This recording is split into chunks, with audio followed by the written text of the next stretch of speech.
Maar vanoggend wil ek stil staan weer eens oor die hele konsep van oorlogvoering, hoe dit oor die jare verander het.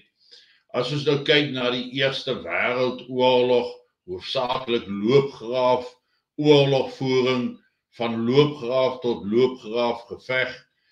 En dit was 'n ander tipe van oorlog. In die Tweede Wêreldoorlog was ook 'n konvensionele oorlog, baie meer gebruik gemaak van tanks en vliegtuie.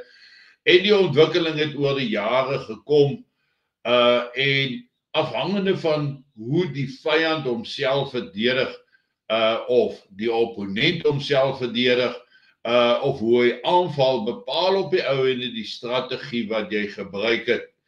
Ons het 'n onkonvensionele oorlogvoering in die noorde van Namibië gevoer. Ons het 'n guerrilla oorlogvoering in 'n groot mate gevoer.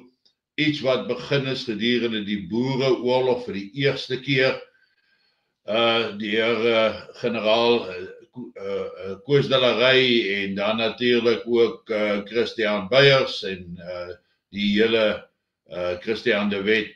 En dis waar dit ontstaan het.